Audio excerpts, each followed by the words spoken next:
In this video, we'll go over all the ways that you can filter your map. So going to the toolbox, we open that toolbox and we're going to go to the filter data locations. If you've never been in here before, you're going to see just this blue button to create filters. On the left-hand side, we see every column header in my data. Your columns will be different. Your column headers should make sense for your data. We've got filter type options. You have group, text, number, attribute, and date. And we'll do examples of all of them. So for name, I'm going to use text. This is a good filter for being able to search for a specific thing like patient ID or store number or anything like that. Text makes the most sense.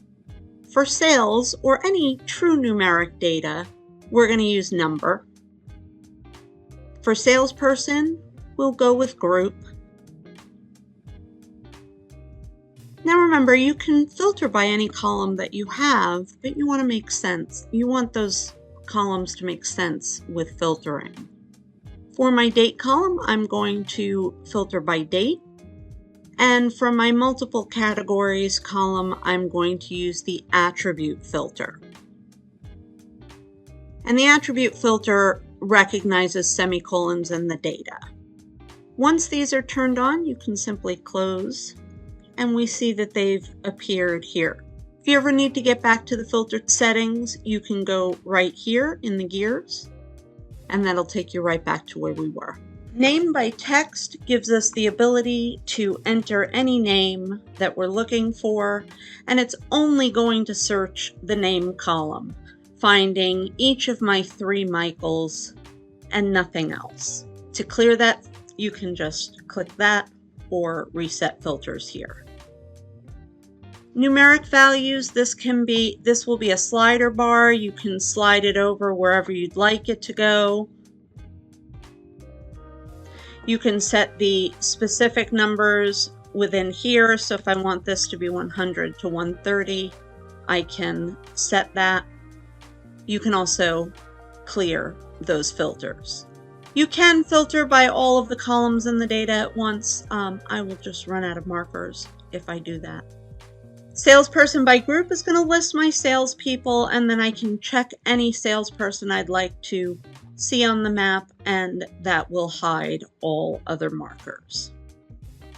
You can filter by more than one at a time as well. The date column.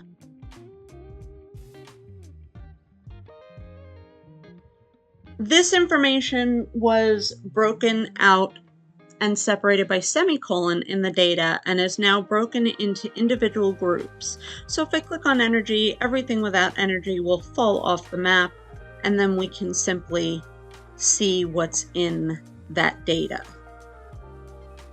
And as you see, this column says automotive transportation, semicolon, building construction, semicolon, energy, semicolon, and manufacturing equipment. And these are broken out by using the attribute filter. And that's it for the filter tool. If you have any questions, of course, reach out to us in support.